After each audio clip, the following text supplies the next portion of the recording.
하나님 말씀은 고린도전서 13장 8절부터 13절까지 읽겠습니다. 사랑은 언제까지나 떨어지지 아니하되 예언도 패하고 방언도 그치고 지식도 패하리라. 우리는 부분적으로 알고 부분적으로 예언하니 온전한 것이 올 때에는 부분적으로 하던 것이 패하리라. 내가 어렸을 때에는 말하는 것이 어린아이와 같고 깨닫는 것이 어린아이와 같고 생각하는 것이 어린아이와 같다가 장성한 사람이 되어서는 어린아이의 일을 버렸노라. 우리가 지금은 거울로 보는 것 같이 희미하나 그때는 얼굴과 얼굴을 대하여 볼 것이요 지금은 내가 부분적으로 아나 그때에는 남에게 내가 알려짐 같이 내가 온전히 알리라. 그런즉 믿음, 소망, 사랑 이 세 가지는 항상 있을 것인데 그 중에 제일은 사랑이라. 오늘 읽은 말씀을 가지고 예언은 끝났다. 온전한 예언 요한계시록이라는 제목으로 말씀을 나누겠습니다. 우리가 흔히 듣는 말 중에 예언이라는 말이 있습니다. 그래서 뭐 예언 기도라는 말도 있고요. 근데 예언이라고 하는 그 사전적인 의미, 사전을 찾아보시면 장래일을 미리 알거나 짐작하는 것을 말해낸 것, 그것을 예언이라고 합니다. 그러니까 앞으로 올 일들, 나타날 일들을 미리 말하는 것이죠. 근데 성경에서 예언은 전혀 다른 의미입니다. 성경에서 말하는 예언, 헬라어로는 프로페테이아라고 하는데요. 프로라는 말은 바깥으로 끄집어낸다는 뜻이고요. 페테이아라는 것은 빛이라고 하는 포스에서 나온 말입니다. 빛을 쪼여서 그거를 드러낸다는 것. 한마디로 사진 찍어낸다는 얘기입니다. 그러니까 하나님의 속마음을 사진 찍어서 바깥으로 드러내주는 것. 이것이 바로 성경에서 말하는 예언입니다. 그 예언하는 사람을 선지자라고 말하죠. 그러니까 선지자라고 하는 것은 하나님의 속마음을 사람들에게 확실하게 알려주는 사람이 이 선지자인 것이죠.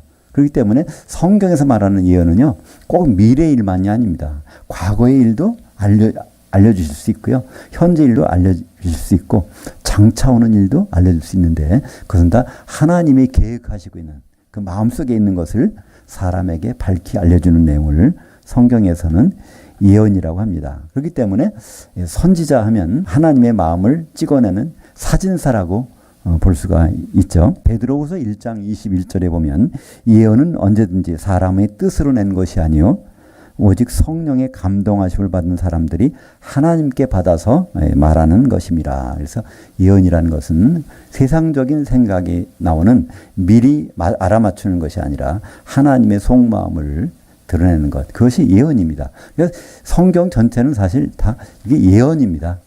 구약 성경도 예언이고 신약 성경도 예언이죠. 하나님은 그분 속에 있는 비밀을 반드시 먼저 알려주신다고 말씀하고 있습니다. 아모스 3장 7절에 보면 하나님은 자기의 비밀을 선지자들에게 알리지 않고서는 결코 나타내심이 없느니라. 그래서 먼저 선지자들에게 그것을 말하신다는 것이죠. 그렇기 때문에 예수님 오시기 전에 구약 성경이 기록되어 있습니다. 왜냐하면 우리 예수님은요 하나님의 비밀이시거든요.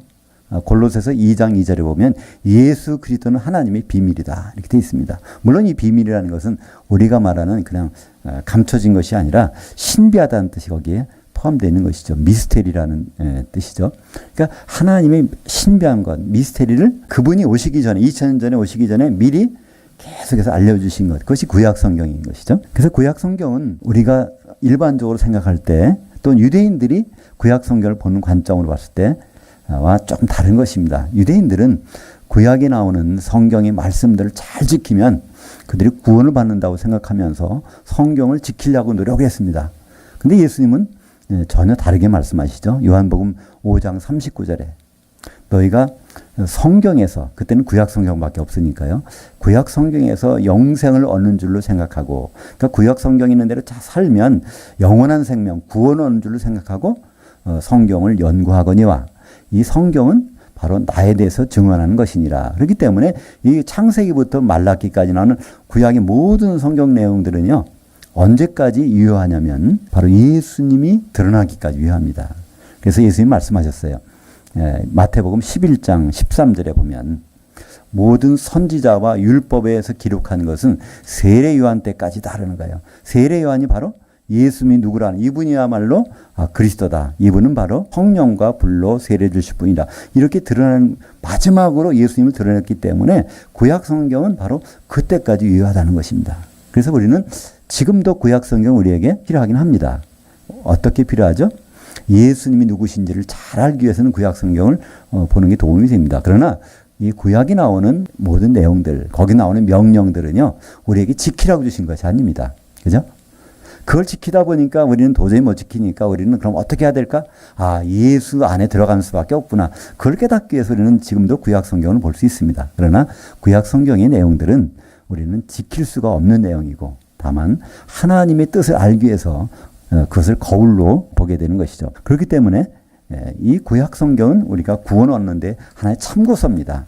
우리가 봐야 될 실제 교과서는요, 신약 성경이죠. 왜냐하면 신약 성경은 예수님 하신 말씀들을 기록하고 있고 또 예수님의 사도들이 주신 말씀들이 다 기록되었기 때문에 그래서 우리는 신약 성경을 통해서 예수님을 기다리고 또 완전한 구원을 향해서 나아가고 있는 것이죠. 어떻게 보면 예수님도 선지자이시거든요. 신명기 18장 15절에 보면 모세가 유언을 합니다. 그러니까 이스라엘 백성들을 홍해를 건너서 광야까지 인도 안 하고 한 38년 동안 거기서 그들과 같이 생활하다가 이제는 죽을 때가 됐어요. 모세가 죽어야만이 이제 가나안 땅을 들어갈 수 있거든요. 왜 그렇죠? 홍해를 건너와서 그때 이제 12 정탐꾼을 보내가지고 가나안 땅을 정탐을 합니다. 근데 10명의 보고와 2명의 보고가 좀 달랐죠? 10명은 뭐라고 하죠? 아, 저긴 도저히 우리가 정복할 수가 없다. 그들에 비하면 우리는 메뚜기밖에 안 된다는 거예요. 우리는 도저히 거기 갈 수가 없다는 겁니다. 근데 이 여호수아 갈렙은 그렇지 않다는 거예요. 하나님이 애굽에서 우리를 끌어내시고 거기까지 가신 목적지까지 이유가 있으니까 우리를 끌어냈기 때문에 하나님 함께 하시면 우리는 반드시 가게 돼 있다는 거예요.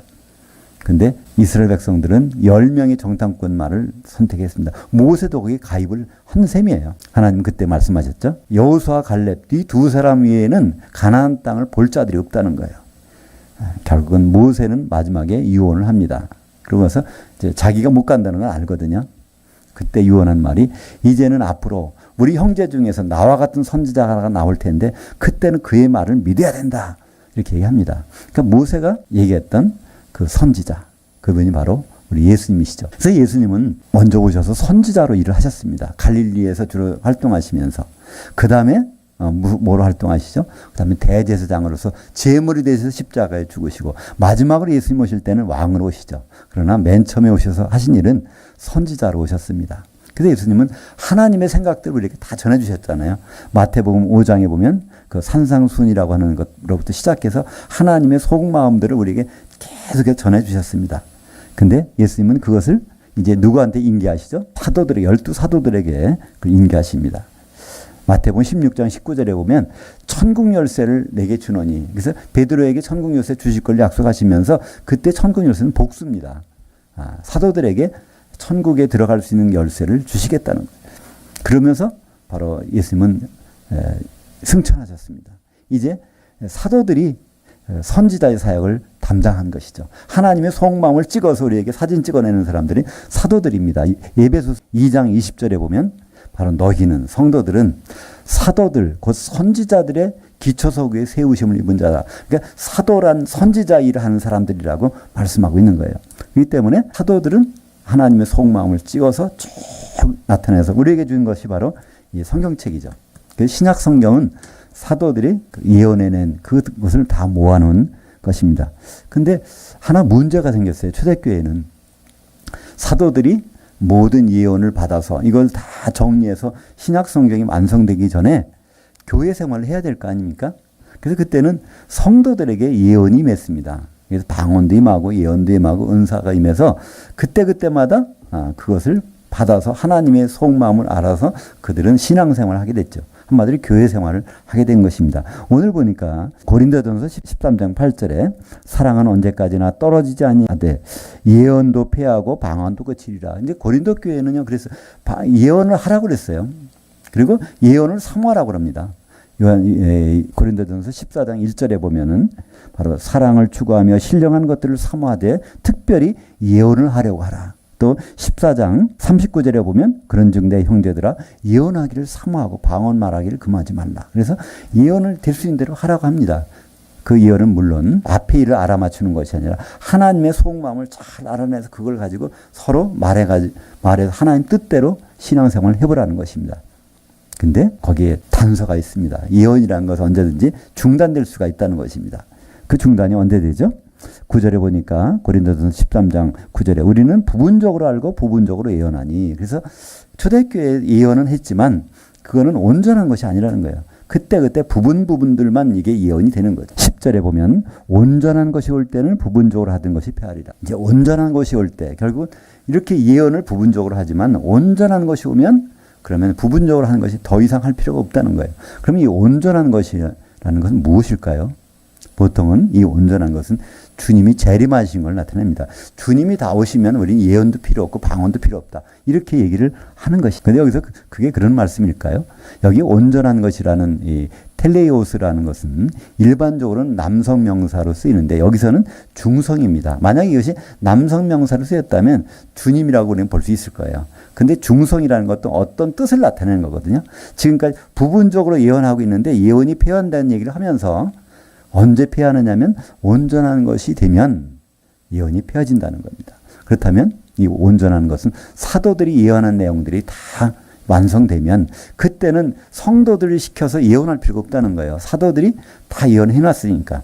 그 온전한 예언이 바로 요한계시록에서 완결이 됩니다. 그러니까 요한계시록이 왔는데도 계속해서 예언하고 있다면요, 큰 문제가 발생할 수 있어요.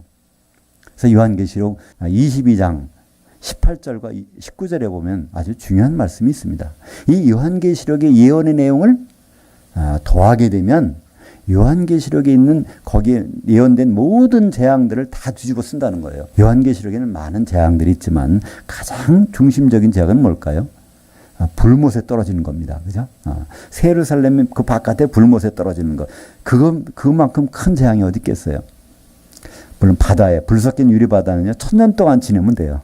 다시 나와서 기회가 있으니까. 근데 불못에 들어가는 것은 세세토록 거기서 고통을 당하는 것이니까. 그러니까 요한계시록의 내용에서 플러스한다는 것은 그런 고통이 있다는 거예요. 또 요한계시록 22장 19절에 보면 요한계시록에서 예언된 말씀 중에서 하나라도 감하게 되면 그러면 그 생명나무도 맛을 못 보고 또 새 예루살렘 성에서도 참여도 못하고 한마디로 그것도 지옥, 이제 불못에 떨어진다는 얘기죠. 생명책에서 이름이 지워진다는 얘기입니다. 그러니까 우리는 여기서 하나 중요한 것을 우리가 지적하고 나갈 수밖에 없는 거예요. 성경에서는 예언을 하려고 하라. 하나님 뜻을 자꾸만 알아서 들어가지고 자꾸만 이렇게 말하려고 하라고 했는데 요한계시록을 보니까 예언이 완성된 다음에 다시 그걸 추가하거나 빼거나 하면 큰 낭패예요. 가장 큰 낭패는 우리가 불못에 들어간다는 거예요. 세세토록. 그러니까 이 예언이라는 것은 나 안 하길 잘했다. 이렇게 생각하실 수 있지만 부지불식간에 예언 그렇게 가감할 수 있잖아요. 예언 계시록에 있는 내용을 모르기 때문에 그죠?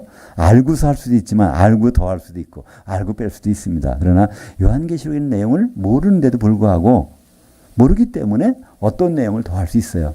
그러니까 요한계시록에 있는 내용이 아닌데도 하나님이 주신 예언이 아닌데도 자기가 무슨 하게 돼서 그것이 우리가 알고 있는 요한계시록 내용과 다르다면요.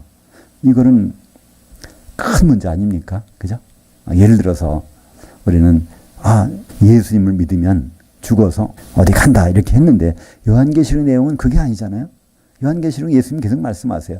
결론이 22장에는 3번씩이나 말씀하시잖아요. 7절과 12절과 20절에 내가 속혀오리라. 내가 속혀오리라. 진실로 내가 속혀오리라. 그러니까 내가 올 준비, 맞을 준비를 하고 있으라는 것이 요한계시록인데 그 예언의 내용인데 우리는 그렇잖아요.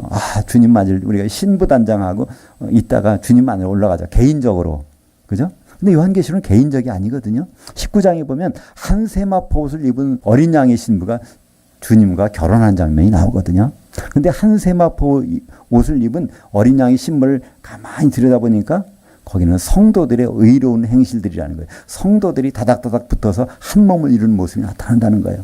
그러니까 그런 예언의 확실한 온전한 것이 맞는데도 불구하고 부분적으로 여전히 예언하게 되면 초대교회 때는 할 수 없이 이렇게 했지만 지금은 그것이 큰 문제가 될 수가 있다는 것입니다. 바로 온전한 것이 올 때에는 그러니까 온전한 것이 올 때는 근데 온전한 것이 이미 왔단 말입니다. 그걸 우리가 어떻게 더 세분할 수 있죠? 오늘 마지막에 보면 그런즉 믿음, 소망, 사랑은 이 세 가지는 항상 있을 것인데 그 중에 제일은 사랑이라. 이 말씀을 보면요, 믿음, 소망, 사랑은 항상 있다는 거예요. 예언은 중간에 이제 다 완성이 돼도 계속해서 이것은 주님이 오실 때까지 항상 있다는 것이죠. 주님이 오신 다음에는 믿음이 필요 없어요. 그죠? 아니, 그분하고 같이 있는데 주님은 믿습니다. 오실 건 믿습니다. 이거 할 필요 없잖아요. 소망도 필요 없는 거예요. 그죠? 소망은 그분을 기다리기 때문에 소망이지 이미 오셨는데 무슨 소망이 있겠어요. 그분이 같이 있는데. 그래서 믿음, 소망, 사랑은 항상 있을 것이라는 것은 예언은 그쳐도 예언이 완성되어 있기 때문에 더 예언을 할 필요가 없어도 그래도 그것은 주님 오실 때까지 계속 있다는 것입니다. 그래서 예언이 완성되면 온전한 것이 되면 어떻게 된다고 하는 설명이 오늘 나와 있습니다. 이제 바울은 그걸 이렇게 설명해요. 어렸을 때라는 것은 내가 뭘 아는 건지 참 잘 모르지만 장성하게 되면 교육을 다 받으면 우리가 더 똑똑해서 다 아는 것처럼 하나님에 대해서 그렇다는 거예요. 예언을 우리가 하나님의 속마음을 잘 모를 때는 그분에 대해서 잘 모르는 것 같지만 그걸 확실히 알게 되면은 그걸 어떻게 얼굴과 얼굴을 맞대서 볼 수 있을 정도로 확실히 알게 된다는 것입니다. 12절에 보니까 우리가 지금은 거울로 보는 것 같이 희미하나, 이때 거울이라는 건 원래 창문이란 뜻입니다. 유리창을 넘어서 보는 것. 근데 그때 2000년 전에 고린도전서가 기록될 때 그때 창문은 우리 같은 유리창이 아니잖아요. 지금은 유리창이 워낙 투명해서 나가시다가 물 부딪힐 수 있잖아요. 그죠? 근데 그때 유리는 그런 유리가 아니잖아요. 희미하단 말이에요. 그러니까 유리가 있으면 창문 너머가 너무 희미하게 보이기 때문에 가끔씩 어떤 성도가 예언해 주는 걸 듣고 교회에서 예언을 듣을 때는 하나님에 대해서 참 잘 그러니까 희미하게밖에 알 수 없지만 그러니까 예언이 완성되면 요한계시록을 한번 보게 되면 아주 선명하다는 거예요. 주님이 언제 오실까? 주님 오시기 전에는 어떤 일이 벌어질까? 그때 그러니까 전 3년 반에는 어떤 일이 벌어지고 후 3년 반에 어떤 일이 벌어지고 또 주님이 오시기 전 사이에는 또 7대접의 재앙이 쏟아지고 그 다음에 주님이 어디로 공중으로 오시는데 그때 거기서 이제 혼인잔치가 벌어지고 그리고 천년왕국이 진행되다가 그 다음에 백보자 심판이 열려지고 백보자 심판이 열릴 때는 하늘과 땅이 다 없어져 버리고 그리고 심판이 끝난 다음에 거기서 생명책 이름 있는 사람들은 새 예루살렘에 들어가게 되고 이 모든 것들이 너무나 선명하게 이렇게 드러나게 된다는 거예요. 지금 이 고린도전서에서는 아직은 그럴 때가 아니라는 겁니다. 왜냐하면 고린도전서는요 AD 약 39년에 기록됐거든요. 죄송합니다. AD 한 59년, 약 60년 정도에 기록되었기 때문에 요한계시록은 그 뒤로 30년 정도가 더 흘러야 기록이 돼요. 그래서 고린도전서를 쓰고 있는 동안에는 그 고린도 교회 성도들에게 아직은 우리가 좀 희미하다는 겁니다. 온전한 것이 없기 때문에. 그러나 온전한 것이 오게 되면 앞으로 일어날 일들에 대해서 우리는 확실히 알 수 있게 된다는 것이죠. 사랑하는 여러분, 지금 우리는 예언할 수 있어요. 그러나 그 내용은 어디에 있어야 되죠? 요한계시록의 범위 내에 있어야 됩니다. 우리는 예언을 그때그때 할 수 있습니다. 우리가 요한계시록 읽어서도 이해가 안 될 수도 있어요. 그러나 그것을 깨우치는 예언을 주실 수가 있는 겁니다. 그건 요한계시록을 벗어나면 안 된다는 거예요. 그래서 예언을 한다는 것은 내가 하나님 말씀을 듣고 싶다. 하나님의 음성을 듣고 싶다. 이건 굉장히 귀한 일이긴 하지만 굉장히 위험 부담이 큰 것입니다. 그죠? 그걸 들었는데 그것이 하나님 음성이 아닐 수도 있잖아요. 우리는 예언을 들을 때 그것이 아닐 수도 있거든요. 고린도전서 14장 29절에 보면요. 예언을 할 때는 두세 사람이 그거를 분별해 보라는 거예요. 그 무슨 말일까요? 예언이 다른 악한 영에 의해서 어떤 말을 하게 된다는 얘기입니다. 구약시대도 보면요. 선지자들이 하나님 주신 것이 아닌데도 막 예언할 수도 있어요. 자기도 모르게. 마찬가지로 성도들을 통해서 나오는 예언들은 그것이 가짜일 수도 있다는 얘기입니다. 가짜가 아니라면 뭐들어? 예언하게 되면 거기서 두세 사람이 그 예언의 내용을 한번 분별해 보라고 했겠어요. 가짜가 있으니까 분별해 보라고 하지. 그죠? 그래서 예언이라는 것은 항상 그렇게 부분적으로 있고 불완전한 것이었는데 그래서 우리는 예언을 할 때 굉장히 조심해야 됩니다. 요한계시록 내용을 잘 모르시면 아예 예언은 안 하는 게 좋아요. 그죠? 요한계시록의 내용을 다 할 수 있다면 거기 내에서 우리는 얼마든지 예언을 할 수 있습니다. 왜냐하면 그 계시록에 있는 예언의 내용을 더해도 안 되고 빼도 안 되고, 그죠? 지금까지 이렇게 잘 왔는데 마지막에 하나 잘못되면요, 그건 다른 돌이킬 길이 없잖아요. 생명체에서 이름이 지워지고 불못에 들어가야 되는데 그걸 할 필요가 없잖아요. 그러니까 얼마나 예언이라는 것은 지금은 위험 부담이 큰 것인지 알 수가 없습니다. 초대교회 때는 할 수 없이 예언을 했어요. 사도들이 그때는 일일이 다 다닐 수도 없고, 또 사도들이 모든 기록을 성경에 내려놓은 것, 기록해 놓은 것이 없으니까, 그래서 그들은 그 성도들을 통해서 예언이 나오면 그 예언을 이제 예배 중에 듣고 그것을 같이 나누고 그런 생활을 했습니다. 이제 요한계시록은 사도 요한을 통해서 온전하게 우리에게 준 것입니다. 그러니까 요한계시록의 내용을 보면요, 한 4편의 비디오를 보는 것 같아요. 요한계시록에는 성령에 감동하여라는 말이 4번이 나오는데, 사실은 성령에 감동하여가 아니라 원문을 보면 사도 요한의 영으로 이끌려라는 말을 씁니다.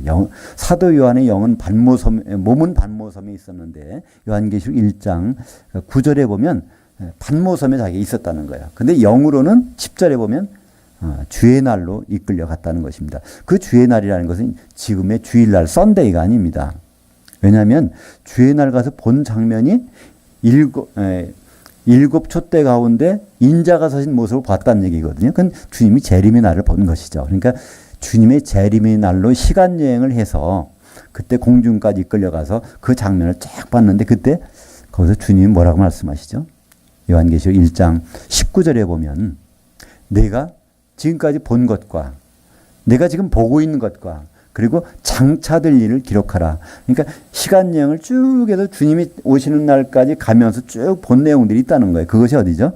요한계시록 2장과 3장에 보면 교회의 여러 가지 벌어진 운명들을 설명하고 있잖아요. 그것을 쭉 본 것입니다. 사실 우리가 2017년 오늘이 8월 27일 날 11시부터 드리는 예배도 사도 요한은 봤을 거예요. 시간 여행하면서. 그죠? 여기다 기록은 안 했지만.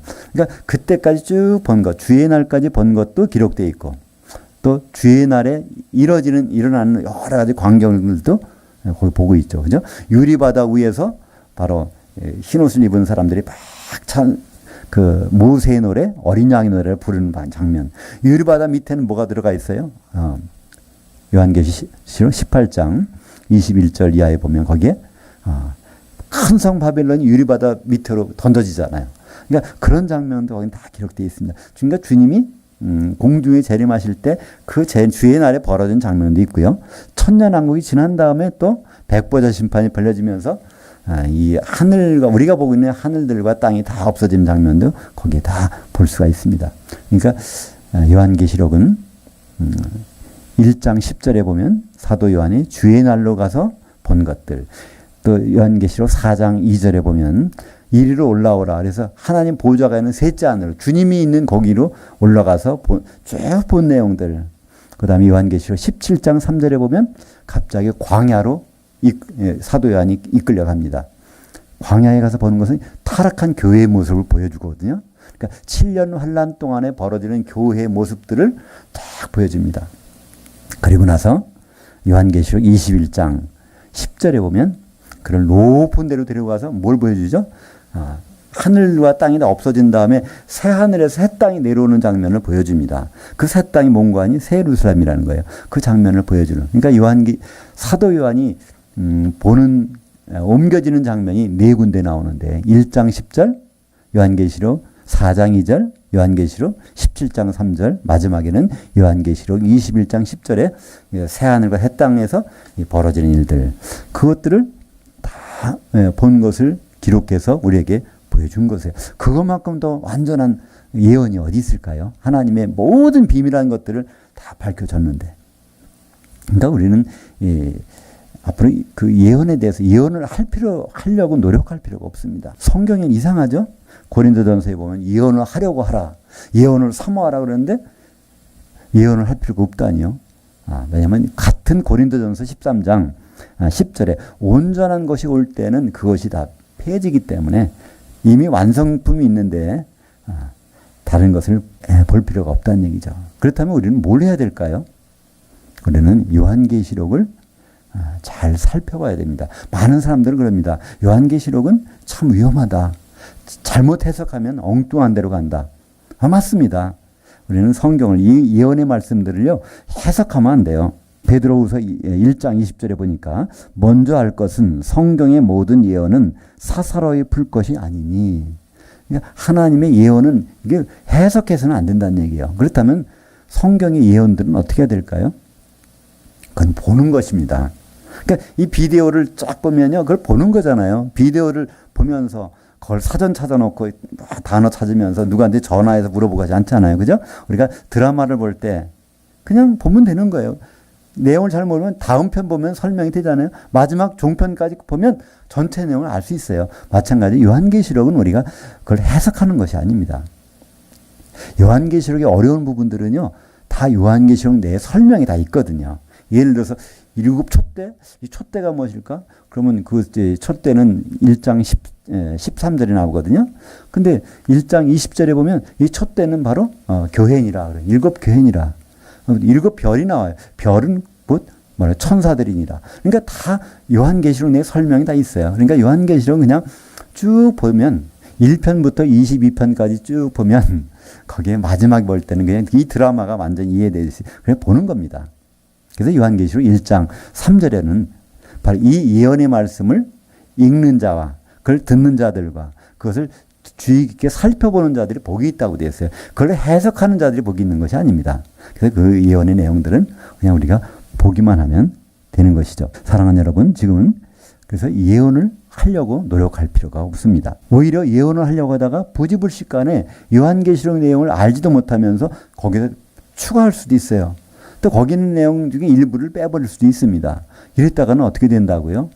용서받을 길이 없다는 거예요. 왜냐하면 생명나무에도 못 들어가지, 그 성에도 못 들어가지. 그러면 결국은 생명책의 이름이 지워져서 불못에 던져지는 것밖에 더 있겠습니까? 그러나 우리는 예언에 대해서 더욱더 관심을 가져야 됩니다. 요한계시록 22장 7절에 보면 보라 내가 속히 오리니 이 두루마기 예언의 말씀들을 지켜보는 자는 복이 있으리라.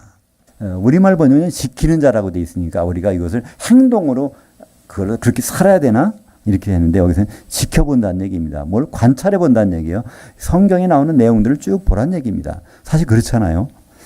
세상이 점점 어떻게 돌아간다는 것을 요한계시록 보면 잘 나타나 있어요.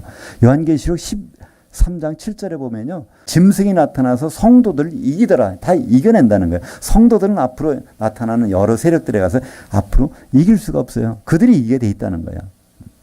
그러나 그때가 되면 바로 얼마 안 있어서 주님이 오신다는 결과가 나오죠. 요한계시록 17장 18장을 보세요. 교회가 얼마나 타락하는지. 그렇게 오죽하면 요한계시록 18장 4절에 보면요. 내 백성아 거기서 나와라. 그들이 받을 형벌을 같이 받지 말라. 그 정도로 타락한다는 얘기입니다. 아직은 교회에 그냥 계실만 해요. 그죠? 그러나 요한계시록 18장이 나오는 그 정도가 되면 주님이 오시기 이제 전에 7년 환란, 특별히 후 3년반 정도가 되면 그때는 교회가 우상이 처수가 되는 거예요. 그때는 거기서 나올 정도 그 정도로 교회가 이렇게 타락하게 되는데 그 일이 있은 다음에 주님은 오시게 될 것입니다. 우리가 요한계시록이 없다면 얼마나 우리는 궁금하면서 더구나 불안하면서 신앙생활을 할 수 없을 거예요. 우리가 이렇게 하나님께 바로 서가고 있는데 열심히 기도하는데 세상은 이렇게 점점 이렇게 변해갈까? 근데 우리가 이 요한계시록 내용을 들여다보면요.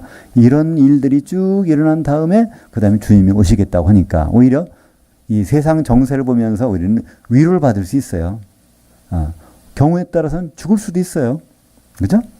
근데 요한계시록 14장이죠. 13절인가 보면 이제 이후로 주 안에서 죽는 자들은 복이 있도다 그러는 거예요.